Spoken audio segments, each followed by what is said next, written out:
Roja TV, saluran tilawah Al-Quran dan kajian Islam.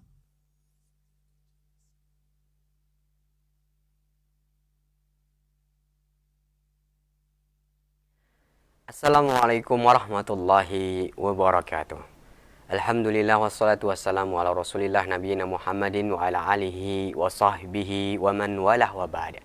Ikhwadal Islam rahimani Allah wa iyyakum, pemirsa TV Roja dan juga pendengar radio Roja dimanapun Anda berada. Jumpa kembali bersama kami di kesempatan pagi hari ini dalam pelajaran yang akan disampaikan oleh guru kita Ustaz Dr. Ali Musri Samjan Putra MA Hafidhallah Ta'ala dari studio Sekolah Tinggi Dirosah Islamiyah Imam Syafi'i Jember, dari lanjutan pembahasan faedah-faedah sejarah Islam. Untuk ikhwatal Islam nanti yang bertanya silahkan di 0218236543 atau pesan singkat di 0819896543. Langsung saja kita menuju ke Sekolah Tinggi Dirosah Islamiyah Imam Syafi'i Jember untuk dapat menerima pelajaran yang akan disampaikan oleh Ustadz. Kepada Ustadz kami persilahkan, falyatafadhal maskuran ya Ustadz.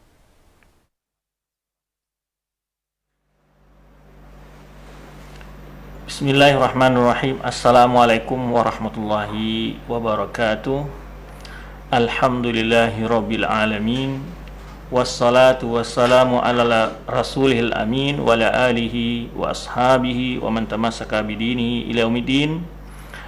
Pemirsa dan pendengar yang muliakan Allah Subhanahu wa taala, segala puji dan syukur kepada Allah Subhanahu wa taala yang selalu melimpahkan taufik karunia kepada kita. Alhamdulillah di pagi hari ini kita dapat kembali melanjutkan pelajaran kita.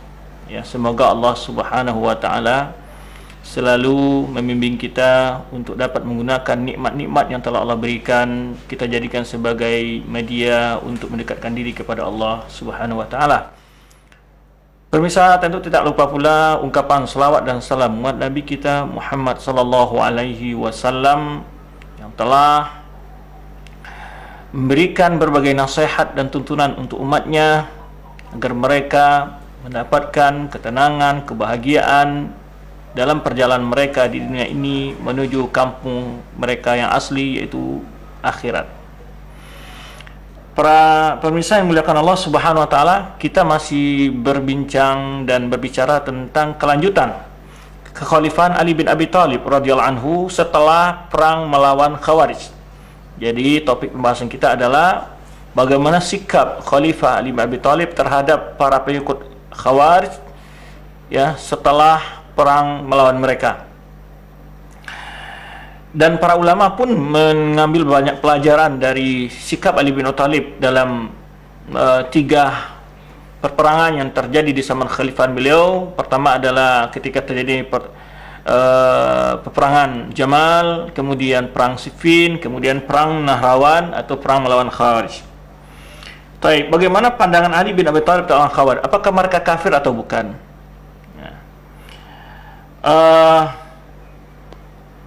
Ali bin Abi Thalib ya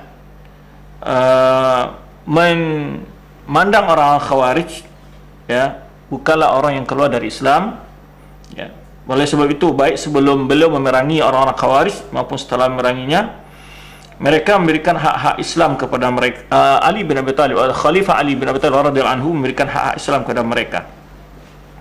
Sehingga ketika dalam peperangan ya, baik dalam perang Siffin, perang Jamal maupun perang melawan Khawarij ini, ya beliau memberikan ultimatum kepada pasukan beliau, ya tidak boleh mengejar orang yang lari. Ya, ini perbedaan di dalam pertempuran melawan orang kafir Quraisy, peperangan yang memang antara kufur wal iman, ya antara kekafuran dan keimanan, orang muslim dan orang kafir. Nah, kalau berperang dalam medan perang melawan orang kafir, kita boleh membunuh mereka yang lari, yang mengejar mereka, ya sampai mereka terbunuh. Namun Ali bin Abi Thalib dalam tiga pertempuran peperangan ini, beliau memberikan ultimatum kepada pasukan beliau tidak boleh mengejar orang yang lari, ya artinya tetap dikejar dan mau dibunuh, ataupun menghabisi orang yang sedang terluka. Jadi kalau dalam pertempuran melawan orang kafir, ada orang kafir kena pedang, tersungkur, masih boleh dipenggal lehernya, dibunuh langsung. Tapi dalam perperangan yang 3 ini, ya, Ali bin Thalib tidak boleh memultimatum jika ada yang terluka, berhenti dia, tidak boleh lagi langsung dibunuh, dihabisi. Nah. Dan tidak pula menyiksa ya orang-orang dibunuh. Ya, ini dihikayatkan oleh Syaqiq bin Salama dengan dikenal dengan Abi Wa'il, seorang tabi'in, fuqaha tabi'in. Ya, beliau ada termasuk orang yang ikut bersama pasukan Ali bin Abi Thalib waktu merangi orang-orang Khawarij, ya. Lam yasbi Aliun yaumal Jamal wala yauman Nahrawan. Kata beliau, ya, Abi Wa'il, Syaqiq bin Salama, Ali bin Abi Thalib tidak menawan, ya, pasukan Jamal dan juga pasukan orang Khawarij Nahrawan ini. Ya. Kemudian dibawa mayat-mayat yang terbunuh di ahli Nahrawan, Risatu ahli Nahrawan ila Kufah, fa qala man arafa syai'an falyakhudhu, faja'ala nas ya'khuduna hatta baqiyat qadrun faja'a rajulun fa akhadhaha. Jadi pun hasil mereka yang terbunuh dikuburkan secara Islam, kemudian harta atau benda-benda bawaan mereka, itu barang-barang yang mereka bawa ke medan perang, itu dibawa ke Kufah dan disuruh mengambil, siapa yang kenal ada miliknya ambil, kata Ali bin Abi Thalib. Baik, kemudian beliau tidak pula, ya, merampas harta orang Khawarij, kecuali memang harta yang dibawa mereka ke medan tempur seperti pedangnya, yaitu yang memang dibawa ke medan tempur, ya, seperti pedang dan kira itu adalah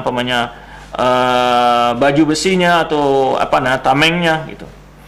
Kemudian tadi kita jelaskan bahwa Ali bin Abi Thalib tidak mengkafirkan orang Khawarij, ya, baik sebelum perang, ya, ataupun setelahnya, dan bahkan berusaha menasihati mereka dengan sebaik-baiknya. Kenapa ini kita jelaskan? Ini tuntunan bagi kita, bagi kaum muslimin ataupun bagi penguasa muslim, ketika menyikapi adanya sekelompok orang yang berpaham seperti ini, ya, ingin mengkudeta atau bagaimana, jika dia seorang muslim melawan kekuasaan Islam, maka memerangi mereka jika mereka sudah melakukan kerusakan, itu boleh, mengancam keselamatan orang banyak. Nah, ini syarat-syarat yang telah ditentukan ketika Ali bin Abi Thalib mau menyerang orang Khawarij. Ya, maka Ali bin Abi Thalib setelah berdiskusi dengan mereka, selama mereka belum menumpahkan darah dan tidak mengganggu orang di jalan, ya, tidak melakukan penyamunan, penyiksaan, mereka berpaham mereka sendiri, bersembunyi di tempat mereka sendiri, itu tidak diperangi oleh Ali bin Abi Thalib, kecuali setelah mereka memang melakukan aksi-aksi pembunuhan, perampasan, ya, barulah Ali bin Abi Thalib menghukum mereka, itu dengan memaksa mereka untuk tunduk kepada kebenaran dan hukum Allah Subhanahu wa taala. Namun, ya, Ali bin Abi Thalib, ya, tujuannya adalah ini menunjukkan bahwa bagaimana menyikapi aliran kelompok yang sesat bagi penguasa Islam, gitu, yang memiliki kekuatan dan mengancam kekuatan orang banyak. Ini oleh sebab itu nanti setelah ini kita akan jelaskan berbagai hukum-hukum fikih yang diistimbat oleh para ulama, masalah-masalah hukum yang diambil dari peristiwa peperangan antara Ali bin Abi Thalib, Khalifah Ali bin Abi Thalib radhiyallahu anhu, dengan orang-orang Khawarij. Maka pada suatu kali Ali bin Abi Thalib ditanya, waqasila Ali radhiyallahu anhu, akufarunhum, ditanya oleh para sahabat, apakah mereka itu kafir?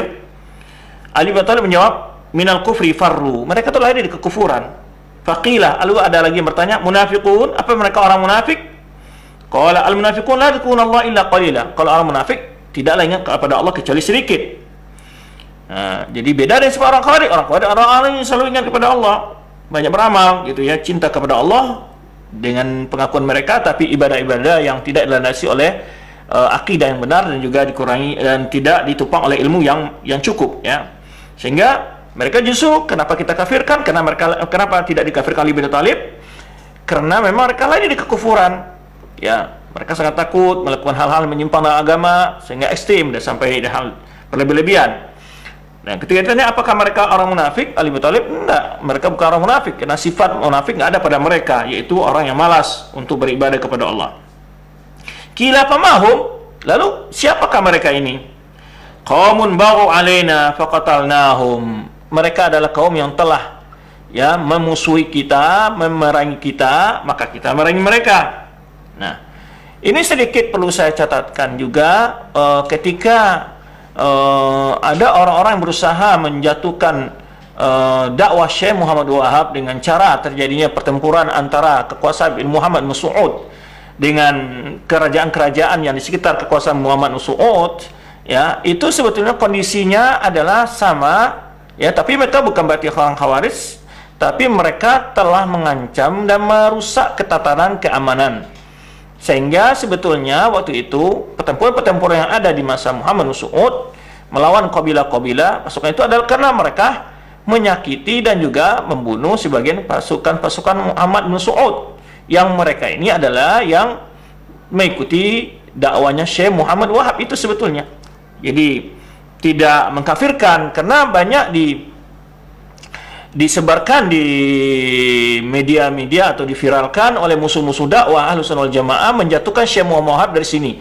Buktinya mereka membunuh, ya, seperti buku yang penuh dengan isinya fitnah, yaitu sekte darah Wahabi, itu semuanya isinya fitnah semua. Digambarkan kejadian-kejadian begini, sebetulnya itu kejadian memang terjadi juga di negara Indonesia, banyak terjadi pembunuhan-pembunuhan. Tapi pembunuhan itu bukan bukan berarti mereka mengkafirkan gitu loh.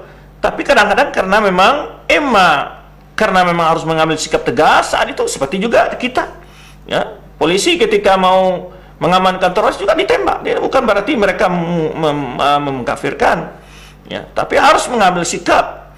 Nah, ini dijadikan data oleh sebagian orang yang mencoba melintir kejadian itu, menunjukkan oh ini berarti mereka mengkafirkan karena mereka membunuh, kenapa memerangi. Nah, mereka memerang ini adalah di bawah kekuasaan resmi dan dalam menghadapi kekuatan yang memang mengancam keselamatan mereka. Jadi perlu disimpulkan bahwa terjadinya pertempuran sama Muslim itu bukan berarti harus mutlak terjadinya saling mengkafirkan. Tidak. Kalau begitu berarti kita akan tuduh bahwa Muawiyah mengkafirkan Ali mengkafirkan Muawiyah, jadi perang Siffin. Apa kita akan tuduh juga para sahabat ketika perang Jamal mereka saling mengkafirkan? Tidak. Tapi ini sikap yang harus diambil ketika terjadi suatu kekuatan yang mengancam kekuatan keselamatan negara resmi gitu. Tapi perang Siffin dan Jamal itu sudah kita jelaskan karena ada aktor yang di belakangnya yang secara khusus perang Jamal. Ya. Baik. Nah, ini sedikit faedahnya jangan disapahami karena banyak orang memelintir, ya, kejadian-kejadian perperangan yang terjadi di masa kekuasaan Muhammad Mas'ud dianggap itu adalah dia telah membunuh kaum muslimin, menghabisi kaum muslimin, alasan mereka mengkafirkan. Enggak.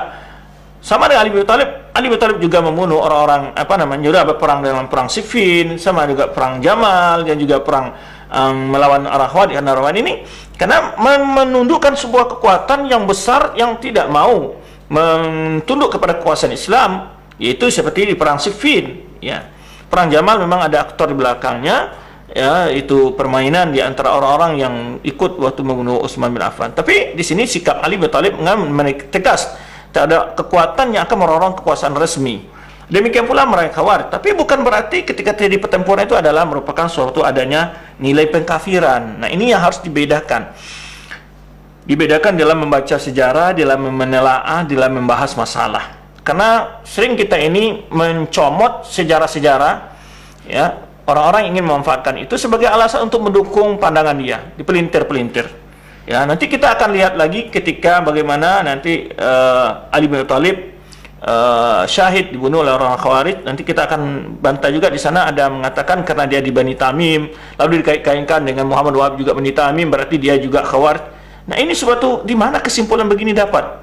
Ya, karena seorang tokoh pimpinan ormas ini membahaskan demikian, ya. Ini yang ingin saya jelaskan juga. Kemudian setelah pembahasan ini insya Allah kita akan jelaskan itu tentang bagaimana mauqif Ali bin Abi Thalib tentang Rafidhah. Jadi memang di masa Ali ini sudah muncul kelompok yang namanya Khawarij dan muncul kelompok yang namanya Syiah Rafidhah. Nanti akan kita bahas, mungkin terakhir baru kita bahas nanti bagaimana syahidnya Ali bin Abi Thalib. Baik, ini sedikit faedah dari pelajaran ini bahwa bukan terjadinya adanya peperangan sama kaum muslimin itu bukan berarti adanya saling mengkafirkan, ya. Baik. Kemudian, ya, wa fi riwayah qaumun baw alaina, ya, ponusirna alaihim. Mereka adalah orang-orang yang telah memerangi kita, maka kita dibantu oleh Allah SWT dalam memerangi mereka. Dalam riwayat lain, qaumun asabathum fitnatun fa'amau fiha wa sammu. Mereka itu adalah kaum yang telah ditimpa oleh fitnah, mereka buta lalu mereka juga tuli. Nah, ini maksudnya. Ali bin Thalib melihat mereka adalah masih muslim yang menyimpang dalam pemahamannya. Baik. Kemudian ya, kama annahu radhiyallahu anhu wajjaha nasihatan li jaishihi wa li ummatil muslimiyah min ba'dihi. Demikian pula Ali bin Thalib memberikan nasihat untuk pasukan dan tentaranya dan juga pada umat Islam setelah beliau, faqala in khalafu imaman adilan faqatiluhum wa in khalafu imaman jairan fala tuqatiluhum fa inna lahum maqalan.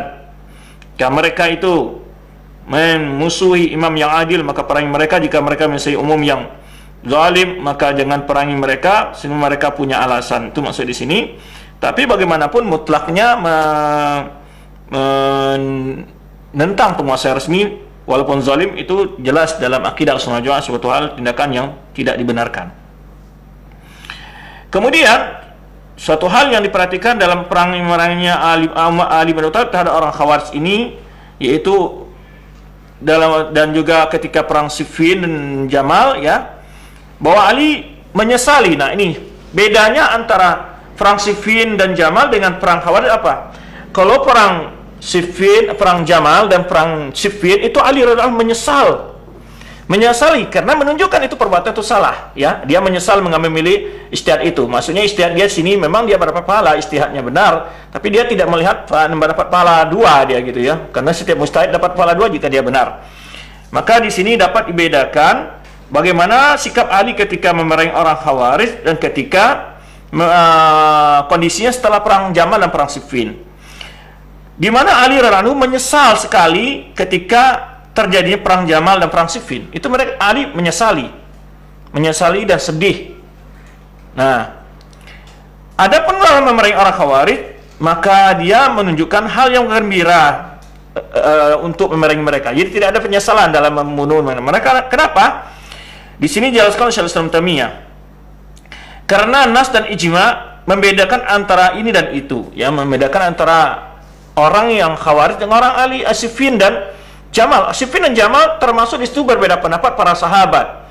Mereka bersama-sama ijtihad, ya, bukan golongan sesat dengan golongan sesat di situ. Antara golongan sesat dengan golongan tidak sesat berperang di situ. Semuanya golongan yang benar tapi beda dalam ijtihad far'iyah, ijtihadiyah. Kalau ini Ali memerangi Khawarij dalam masalah khilafiyah far'iyah di sini, tapi usul gitu, ya. Usul, karena Khawarij jelas berbeda usul dengan usul Ahlussunnah wal Jamaah. Nah, ini bedanya. Nah, jadi dua kondisi ini harus dibedakan. Di mana Ali bin Thalib menyesali, dan di dalam perang Jamal dan Siffin tadi kita katakan di pihak lain ada sahabat juga, Muawiyah dan para sahabat yang lain, Abu Ma'as dan sahabat yang lain. Di perang Jamal juga di pihak lain itu ada Aisyah, Zubair dan Tolha, ya. Kemudian adapun ketika berperang Khawarij tidak seorang pun sahabat Nabi SAW di kelompok Khawarij, sebagaimana dikatakan oleh Ibnu Abbas ketika berdebat dengan orang-orang Khawarij. Nah, ini jelas kondisinya dibedakan. Maka Ali bin Thalib menyesali dia terjadinya perang Jamal dan perang Siffin, tapi tidak pernah menyesali terjadinya perang melawan orang Khawarij ini. Kenapa? Nah, dua tadi hal yang membedakan. Pertama, karena di perang Jamal itu orang-orang soleh semua, orang-orang taat semua, sahabat yang terjadi di situ. Siffin juga begitu, ya, Siffin dan Jamal. Adapun perang melawan Khawarij tidak seorang pun sahabat ada di pihak orang Khawarij. Semua sahabat ijma menyatakan mereka itu kelompok yang sesat dan menyimpang. Nah, kemudian, ya, Ali dalam memerangi mereka, ya, itu ada perbedaan yang mendasar masalah usul i'tiqad, akidah. Nah, di sini juga yang harus diambil sikap oleh penguasa. Ketika ada kelompok yang memang telah jelas-jelas menyelisih usul Islam. Kalau negara kita seperti umpamanya Syiah Rafidhah ataupun Ahmadiyah yang telah memang diputuskan oleh MUI, ya, itu jelas. Nah, itu tidak berhak dibela, tapi penguasa wajib mengambil sikap tegas di sini. Sebenarnya Ali bin Thalib mengambil sikap tegas kepada orang Khawarij. Kenapa? Karena perbedaannya sudah dalam masalah usul, masalah prinsip, masalah dasar-dasar pokok agama, bukan lagi masalah far'iyah ijtihadiyah. Nah, ini dua qadhiyah ini harus bedakan. Nah, juga kita sebagai kaum muslimin harus membedakan. Perbedaan-perbedaan pendapat ini harus disikapi dengan sikap yang benar, dengan petunjuk yang datang dari para sahabat Nabi. Bagaimana jika perbedaan-perbedaan ada di antara mereka? Ini pesan Rasulullah SAW kepada kita untuk mengikuti sunnah Khulafaur Rasyidin. Bagaimana Ali radhiyallahu anhu, salah seorang dari Khulafaur Rasyidin, menyikapi perbedaan. ya, menyikapi perbedaan. Nah, bisa saja sesama Ahlus Sunnah memang ada perselisihan, lalu terjadi banyak hal-hal yang tidak diinginkan. Tapi itu bukanlah perselisihan yang sifatnya seperti memarahi orang Khawarij yang memang mereka diponis sesat, keluar disebutkan dalam hadis mereka keluar dari Islam dengan keluar dari busurnya. Tetapi Ali bin Abi Thalib di sini menjelaskan tidak mengkafirkan mereka, walaupun sebagian ulama ada yang mengkafirkan orang Khawarij yang berdasarkan zahir dari hadis tentang sifat-sifat orang Khawarij tersebut. Nah, ini sikap yang harus diperhatikan oleh kaum muslimin. Ya. Ini juga lah yang harus dikaji ya, ketika adanya orang sekarang menjadikan sebagai untuk mengkampanyekan Islam Nusantara. Kami bukan Islam Arab. Kenapa? Arab itu selalu ribut, Arab itu selalu begini-begini. Nah, itu Arab kapan yang dibicarakan? Yang sekarang ini ya jelas. Kalau dulu tak begitu, di zaman Rasulullah SAW, para sahabat tabi'in ada kondisi yang aman dan tentram ya. Perbedaan-perbedaan itu.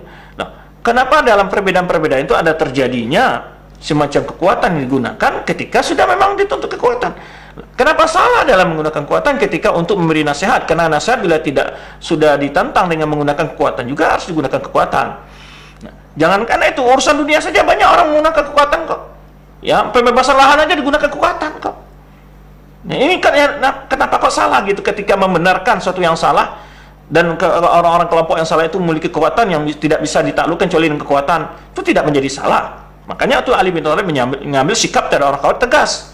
Nah, tapi kan mereka ingin membeda-bedakan ya. Tapi dalam seluruh dunia saja ketika ada orang memaksa untuk dalam pembebasan lahan ataupun barang tempur di antar kampung segala macam, itu tidak dinilai sebuah buat buruk gitu ya. Yang dinilai adalah dinisbahkan dicari hal-hal yang untuk menjatuhkan Islam ya, demi untuk mengkampanyekan ideologi yang sedang dikembangkan atau mau disebarkan. Ini tidak benar. Nah, itulah pentingnya kita belajar sejarah dan bagaimana ulama kita mengambil istinbat hukum di sini. Nah, kita dari itu dapat mengambil pelajaran-pelajaran yang banyak sebetulnya. Di antara menyikapi perbedaan-perbedaan yang ada ini sebagainya bagaimana? Karena perbedaan itu pasti tidak sama. Ada perbedaan dalam far'iyah, istihadiyah, ikhtilaf fiqhiyah, itu tidak masalah. Tapi dalam itu hal-hal yang wajar terjadi di antara para ulama sejak dahulu, dan itu tidak boleh dijadikan sebetulnya sebagai alat untuk provokasi, saling membenci, saling memusuhi. Tidak boleh, sama sekali tidak boleh. Tetapi kalau umpamanya ada kelompok yang memang sudah nyata-nyata jauh menyimpang dari ajaran Islam yang dibawa oleh Rasulullah SAW, kemudian mereka memiliki kekuatan dan bahkan sampai mengancam kekuatan bangsa ataupun keselamatan orang banyak. Ya, jika pemerintah melihat, ini pemerintah bukan ormas yang harus menghukumnya. Ini sekarang ini kadang-kadang sekarang ormas ini kayaknya menjadi polisi yang liar ya. Ya, sekarang ada sedikit mau ngusir, sedikit mau di stop, sedikit mau dibekukan. Ini bagaimana? Yang berhak membekukan, yang berhak melarang itu adalah pemerintah yang punya kebijakan. Dan pemerintah pun bukan karena seenaknya juga harus bertindak memberikan keputusan sesuai keinginan orang banyak, tidak bisa. Jalankan hukum. Yang mayoritas bila salah pun wajib dihukum ya, karena negara kita ini kan disebut negara hukum.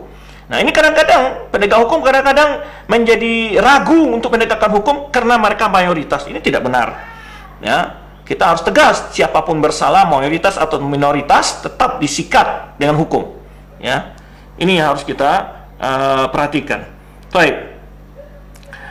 Kemudian di sini qala Ibnu Taimiyah, di sini Syekh Ibnu Taimiyah menjelaskan fa'inu qatal khawarij binasir Rasulullah SAW. Kenapa? Karena Ali bin Abi Thalib memang memarahi orang Khawarij itu ada dalil dari Rasulullah SAW, karena Rasulullah menyebutkan sifat-sifat mereka, dan Ali bin Abi Thalib terbukti sifat-sifat itu memang ada pada orang Khawarij, dan itu memang mereka sendiri yang dimaksud dengan hadis-hadis Rasulullah SAW. Sehingga Ali bin bergembira karena Rasulullah SAW menyuruh untuk memerangi mereka. Ya, sebenarnya Rasulullah SAW sendiri menyebutkan dalam sabdanya, seandainya aku hidup dan mereka muncul di zamanku, aku akan perangi mereka sebenarnya menghancurkan kaum Ad, kata Rasulullah SAW. Baik. Kemudian juga Rasulullah SAW menyebutkan, ya, sesungguhnya orang mereka mendapat pahala dari sisi Allah, ya. Dan orang dibunuh mereka juga akan dianggap mendapat syahid isi Allah Subhanahu wa taala. Nah, wala minazi'uhu fihi ahadun sahabat. Tidak ada seorang pun sahabat berdebat masalah dalam memerangi orang Khawarij. Nah, adapun perperangan di waktu perang Siffin dan perang Jamal, nah, hal ini dimuncul dari ketidaksukaan Ali bin Abi Thalib terjadinya hal itu, dan bahkan menyesalinya. Nah, inilah tentu hal ini juga menjadi pelajaran bagi kita sikap-sikap kita dalam mengambil sebuah sikap terhadap perbedaan-perbedaan khilafiyah, far'iyah, ijtihadiyah. Jangan berlebihan, ya. Ambil pelajaran bagaimana Ali bin Abi Thalib menyesali setelah dia mengambil sikap tegas ketika perang Siffin dan perang Jamal. Baik. Kemudian kita akan bicara sedikit tentang faedah-faedah fiqhiyah yang diambil oleh ulama kita, ya, dari kisah perangnya melawan Khawarij ini, perang Ali bin Abi Thalib melawan Khawarij. Di antara yang pertama adalah disebutkan oleh para ulama di sini, faedah-faedahnya adalah bahwa tujuan memerangi orang Khawarij atau kelompok sesat dari kaum muslimin ini, ya, yang dinilai oleh penguasa tidak keluar dari Islam ini, itu tujuannya untuk menyadarkan, memberikan nasihat mereka, bukan tujuan untuk membunuh mereka, memang sengaja untuk membunuh, ya. Tujuannya untuk agar mereka kembali kepada ketaatan dan menghalangi bahaya mereka, ya, menghalangi umat, menyelamatkan umat dari bahaya mereka. Baik. Adapun memerangi orang yang di luar Islam, ya, ini memerangi luar Islam ini maksudnya di bawah penguasa muslim, ya, bukan Mossad ini adalah paham radikal, enggak. Dan kita bukan memerangi orang Islam, memang dibolehkan memerangi mereka. Apa syarat-syarat boleh memerangi orang di luar Islam itu? Ada syarat-syaratnya. Pertama, mereka bukan kafir zimmi, bukan muahad, bukan musta'man. Nah, jelas ini banyak sudah kita bahas pada kesempatan lain. Tapi yang kita maksud di sini, jika terjadi pertempuran antara penguasa muslim dengan kafir, beda dengan seorang penguasa muslim memerangi kelompok muslim di bawah kekuasaannya. Nah, ini yang harus dibedakan. Pertama, tujuan ketika kelompok muslim itu, ya, hanya tujuannya adalah menyadarkan mereka kembali ke jalan yang lurus. Adapun memerangi orang musyrikin, boleh saja mereka itu, ya, tujuannya memang untuk membunuh. Jadi maka tadi Ali bin Abi Thalib mengatakan jika mereka sudah lari dari medan perang, nggak usah dikejar habis, ya, begitu. Adapun dalam berperang melawan orang muslim di bawah kekuasaan resmi, orang non muslim, pemusuhan orang musyrikin terhadap Islam di bawah kekuasaan resmi, ini boleh kita kejar dan kita sampai dapat untuk dibunuh. Kemudian juga dalam masalah ketika terbunuh kedua belah pihak, itu setelah berdamai nanti tidak ada saling menuntut. Ini juga satu faedah. Tidak ada saling menuntut, ya, dalam perdamaian itu lagi. Ya, kemudian jika terbunuh ada laki-laki, ada anak wanita dan anak-anak, ya, hukumnya sama seperti orang balik, ya, dan dibunuh orang yang menyerang dan tidak boleh dibunuh orang yang lari, ya. Karena tujuan mereka tadi adalah untuk menghalangi bahaya mereka. Bainama yajuzu qatlu ahli riddah, adapun boleh membunuh orang yang murtad dan orang yang kafir adalah orang baik mereka menyerang ataupun mereka tidak ikut menyerang. Baik. Kemudian juga disebutkan faedahnya apabila kelompok pemberontak ini kembali kepada ketaatan atau dia meletakkan senjata, atau sudah kalah, ya, ima karena lemah atau luka atau sakit atau ditawan, maka tidak boleh dibunuh orang yang luka dan tidak boleh dibunuh orang yang ditawan, ya. Walaupun sedangkan boleh membunuh tawanan kalau berperang dengan orang musyrikin. Nah, itu bedanya.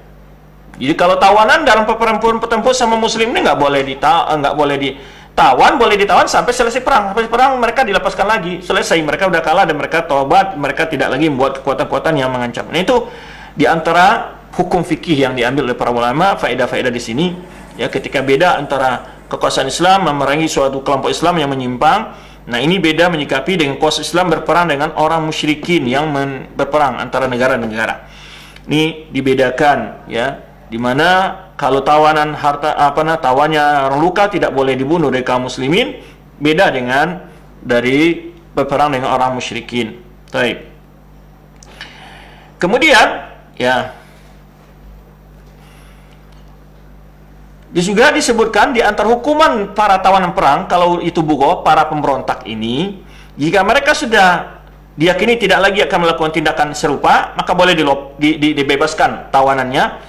Ya, dan bila masih dicurigai dia akan kembali melakukan kegiatan usaha-usaha untuk memberontak, maka dia harus ditahan sampai selesainya pertempuran baru dilepaskan. Ya. Kemudian selesai pertempuran boleh lagi ditahan. Beda dengan tawanan perang dari orang-orang musyrikin. Kemudian terhukum juga disebut para ulama kita ketika kekuasaan Islam memerangi kelompok Islam yang menyimpang, itu tidak boleh menawarkan meminta bantuan kepada selain Islam. Itu tidak boleh, ya, tidak boleh meminta bantuan untuk mereka orang musyrik atau muahad atau zimmi. Itu tidak boleh. Di antara hukumnya begini, ya. Padahal kalau berperang melawan orang musyrikin boleh saja meminta bantuan dari kafir zimmi ataupun orang-orang musyrikin yang muahad, yang membuat koalisi dengan kita. Sebagaimana terjadi waktu perjanjian Hudaybiyah. Kemudian, ya, di antara faedah juga disebutkan oleh para ulama kita, ya,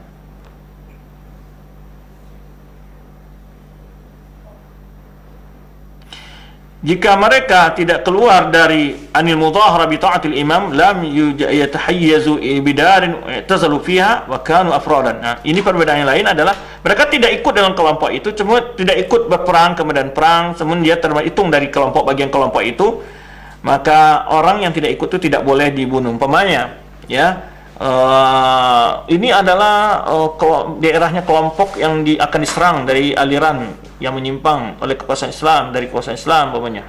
Tapi mereka ada yang tidak mau ikut perang. Jadi mereka yang bersembunyi, yang lari kemanapun, itu tidak boleh juga dihabisi atau dibunuh, itu diperangi, ya. Dan apabila mereka sudah berdamai, itu dilakukan hukum adil, ya, antara mereka dan kita. Tidak boleh dituntut kerugian-kerugian. Umpamanya kita dalam memerangi mereka rugi sekian miliar, itu dituntut mereka, kamu tidak bisa berdamai kecuali membayar kerugian-kerugian kami, karena kalian kan kalah. Dalam masalah perdamaian sesama muslim itu tidak boleh berlaku, tidak boleh berlaku. Kemudian tidak boleh pula para pemberontak, ya, itu diserang dengan menggunakan api atau bom, ya, yang akan menghabiskan tempat permukiman mereka. Ini juga tidak boleh. Ya, tidak boleh pula memotong atau menghabisi lahan pertanian mereka. Ya, ini juga boleh. Adapun kalau di orang kafir bisa, itu dibolehkan berlawan ketika perang melawan orang musyrikin. Kemudian tadi sudah kita sebutkan tidak boleh menawan menjadikan ghanimah harta mereka, dan juga tidak boleh menawan menjadikan budak anak-anak mereka, ya.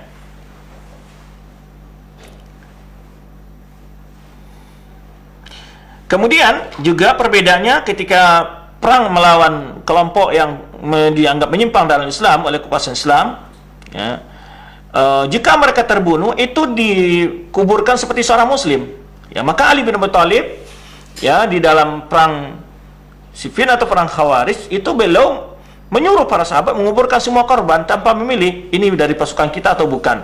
Itu dikuburkan semua, ya, dikafankan, ya. Jika disolatkan di atas mereka karena mereka muslim, ya. Ini menurut mazhab Imam Syafi'i dan pendapat Imam Abu Hanifah.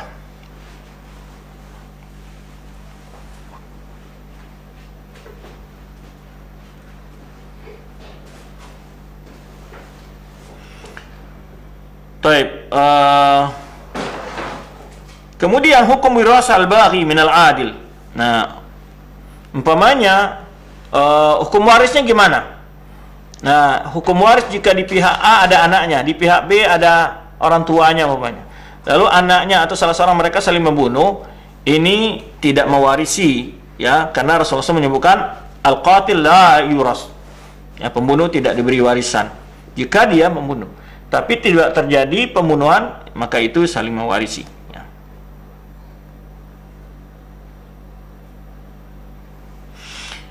Jika tidak memungkin untuk menghalangi bahaya dari kelompok-kelompok menyimpang itu kecuali menggunakan kekuatan senjata, maka boleh digunakan kekuatan senjata, ya, dan tidak ada jaminan, tidak perlu kafarat, ya, karena Allah Subhanahu Wa Taala menyebutkan faqatil lati tabghi hatta tafi'a ila amrillah dalam surat Al-Hujurat, di mana Allah Subhanahu Wa Taala menyuruhkan wa in ta'ifatani minal mu'minina iktatalu fa aslihu bainahuma fa in baqat ihdahuma 'alal ukhra faqatilul lati tabghi hatta tafi'a ila amrillah. Ini wajibnya mendamaikan dua kelompok sama muslim berselisih. Jika salah satu kelompok itu berbuat zalim, melampaui batas, maka perangi kelompok yang zalim melampaui batas itu sampai mereka kembali kepada jalan Allah. Di Allah menyuruh mempersatukan. Ini pentingnya sebuah persatuan sehingga boleh melakukan kekuatan menggunakan senjata untuk terciptanya sebuah perdamaian ya di antara kedua kelompok. Nah, jadi bila satu kelompoknya tidak mau berdamai dan melampaui batas.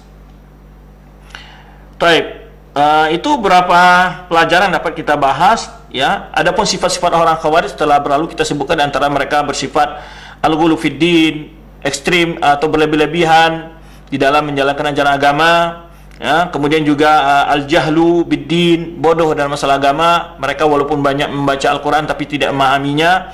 Dan juga Rasulullah mengatakan sufaul ahlam, ya. Nah, ini sifat-sifat ini terangkan oleh Rasulullah SAW agar kita mewaspadai jika ada orang seperti ini, dan juga mewaspadai jangan diri kita jatuh ke dalam sifat-sifat ini, ya. Jangan sampai ghulu fid din, karena itu salah satu ciri dari kelompok-kelompok yang menyimpang dari Islam. Dan juga al-jahlu bid-din, bodoh dalam agama. Sebenarnya kebodohan mereka yang pernah kita ceritakan ketika Abdullah bin Khabbab, ya, ditanya oleh mereka tentang riwayat yang diriwayatkan oleh ayahnya dari Rasulullah SAW, lalu diceritakan, ya. Lalu ketika mereka disebutkan panaqashuhu fi umurin, lalu ditanya tentang pendapat dia tentang Muawiyah dan Ali. Kemudian, ya, dia mengatakan Abdullah bin Khabbab memuji Muawiyah dan Ali antara Utsman dan Ali, karena maka Abdullah bin Khabbab memuji Utsman dan Ali tersebut.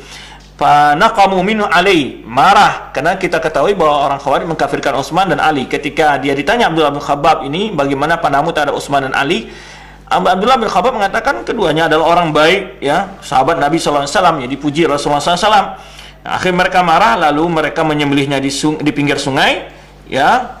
Nah, dan bahkan juga membedah perut istri mereka, membelah perut istrinya sendiri yang di dalamnya ada janin, ya. Bagaimana kebodohan mereka, lalu lewat seekor babi orang Zimmah. Faqatalu ahadum, lalu salah seorang dari orang Khawarij membunuh babi ini. Fataharraju, mereka merasa bersalah dari perbuatan itu, dan mereka berusaha mencari siapa pemilik babi tersebut, berusaha untuk memaafkan perbuatan mereka. Nah, maka ini kata ulama, bagaimana herannya kita melihat bagaimana akan lebih berharga seekor babi orang min ahli Zimmah dari seorang sahabat Nabi SAW. Nah, ini bentuk kebodohan mereka dalam menjalankan agama. Dan masih banyak lagi cuplikan yang dari kisah-kisah orang Khawarij yang menunjukkan kebodohan mereka dalam agama. Kemudian sifat mereka lagi adalah memecah belah persatuan bangsa, ya. Kemudian juga di antara sifat mereka adalah mengkafirkan dengan dosa dan menghalalkan darah dan harta kaum muslimin dengan melakukan dosa besar, ya. Dan ini jelas pendapat dan pandangan yang menyimpang, ya. Dan mereka mentakwil ayat Al-Quran untuk melegalkan paham dan pandangan mereka tersebut. Nabi SAW telah menegaskan, ya, bahwa syafaati li ahli kabair min ummati. Bukan berarti di sana tidak ada hal-hal yang mengkafirkan seseorang keluar dari Islam, tapi ada syarat-syarat yang dijelaskan oleh para ulama kita bila seseorang itu dianggap keluar dari Islam jika dia melakukan sebuah dosa. Baik. Tentu dosa-dosa memang dihukum pelakunya kafir dalam Al-Quran atau dalam Sunnah Rasulullah SAW secara tegas. Kemudian juga mereka memiliki pendapat-pendapat yang aneh, ya. Di antaranya adalah dalam masalah imamah. Mereka tidak mensyaratkan bahwa imam harus dari kalangan orang Quraisy, ya. Padahal sudah jelas dalil-dalil di sana. Kemudian juga, ya, di antara pemahaman mereka adalah mencela para sahabat atau sebagian sahabat. Jadi mereka mengkafirkan Utsman dan Ali dan orang yang ikut dalam perang Siffin, dan sahabat-sahabat ikut dalam perang Siffin atau sahabat ikut dalam perang Jamal. Itu mereka kafirkan semua. Padahal Utsman dan Ali adalah dua orang sahabat yang mendapat jaminan surga dari Rasulullah SAW, dan juga kita sudah menjelaskan dari awal cerita mereka di mana mereka itu menjauhi para ulama, yaitu maksudnya para sahabat yang lebih paham tentang Al-Quran dan Sunnah. Akhirnya mereka justru menjauhi para sahabat, dan akhirnya mereka menafsirkan Al-Quran dan Sunnah menurut pemahaman mereka yang dangkal, sehingga menimbulkan pemahaman yang membahayakan bagi umat. Nah, ini juga pelajaran bagi kita saat sekarang ini melihat banyaknya perpecah belahan, banyaknya bentuk penyimpangan dan paham-paham yang berkeliaran, maka untuk menyelamatkan diri kita sebenarnya yang telah diperintahkan Rasulullah SAW, kita pegang teguh erat ya wasiat para sahabat, pemahaman para sahabat, bagaimana pandangan para sahabat dalam jihad, dalam menegakkan amar ma'ruf nahi munkar. Itu perlu kita lihat biar kita tidak terjerumus ke dalam berbagai pandangan-pandangan yang menyisi paham mereka, sehingga kita akan jauh dari golongan yang mendapat keselamatan dari Allah Subhanahu wa taala. Kemudian setelah itu ada lagi pembahasan sebetulnya, yaitu ciri-ciri Khawarij kontemporer. Ciri-ciri Khawarij kontemporer itu adalah bodoh dengan ilmu agama, ya, dalil-dalil syar'i, maqasid agama, kemudian adillah tafsiliyah. Ini di antara mereka juga banyak sekarang ini kelompok-kelompok ya memiliki ciri orang Khawarij ini, ya yajid annahum yatamayyazuna bil jahl wa dha'fil fiqh fid din, ya, di mana mereka sangat bodoh dengan agama, ya, lemah dalam mengamalkan agama, wa dhahalatul hasila, dan sedikitnya belajar ilmu agama, ya, lalu mereka memberikan fatwa-fatwa yang luar biasa. Oh ya, fahina yatasaddaruna lil umur kibar wa masalih uzma, mereka memberikan fatwa perkara-perkara yang keumatan yang begitu besar, ya, sehingga kebanyakan mereka memberikan hukum-hukum yang semaunya, ya, menurut hawa nafsu mereka, tidak berdasarkan dalil. Nah, ini perlu kita waspadai, ya. Kemudian juga di antara sifat mereka adalah al-qira'atu min kutub biduni muallimin, ya, membaca kitab saja tanpa ada guru, ya.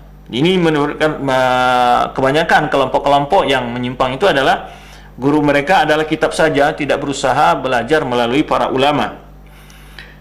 Kemudian di antaranya juga adalah at-taqlid al-madmum. Jadi orang Khawarij itu betapa taklidnya kepada guru-guru mereka gitu. Walaupun guru mereka jelas sekali salahnya, tapi sudah dibaiat, maka menurut mereka tidak berhak untuk dikritik ataupun disalahkan. Jadi ada kemiripan antara orang Syiah Khawarij atau orang Mutasawwifah, kelompok-kelompok Sufi ekstrem itu ada sebenarnya kemiripan. Itu tentang masalah doktrin terhadap pandang mereka kepada guru dan pimpinan kelompoknya. Jadi mereka orang Syiah memaksumkan imam-imam mereka, orang Khawarij juga memaksumkan pemimpin-pemimpin mereka. Demikian juga sebagian dari kelompok-kelompok yang menjauhi sifat Ahlussunnah di antara Mutasawwifah, kelompok-kelompok ekstrem dari kelompok orang-orang tasawuf, ya, mengkultuskan guru-guru mereka. Kemudian, ya,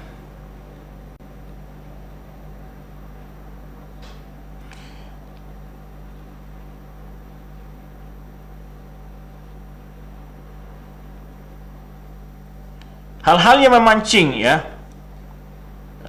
terjadinya sikap-sikap hulu ini adalah, pertama adalah kurangnya ilmu agama dan tidak belajar melalui ulama. Kemudian tadi sudah kita jelaskan juga, ya, umur yang masih muda, semangat yang tinggi, dan tidak dilandasi oleh ilmu agama yang cukup. Baik, barangkali itu yang dapat kita bahas pada kesempatan ini, ya. Di antara sifat-sifat orang Khawarij juga adalah melecehkan para ulama-ulama kibar, mengatakan para ulama-ulama kibar, para ulama-ulama yang masyhur dengan ilmunya seperti Syekh Abdullah bin Baz, Syekh Utsaimin, Syekh Albani rahimahumullah, dan para ulama Syekh Shalih Fauzan dan lainnya. Mereka sebut biasanya dengan sebutan yang sangat menjatuhkan, dengan kata-kata umpamanya mereka adalah ulama as-silwat atau ulama al-nifas wal haid wan nifas. Mereka sebut, oh, itu anak ulama yang hanya bisa bicara masalah haid dan nifas saja, atau mereka menyebutkan itu ulama as-sultan, ulama penguasa, dan macam-macam.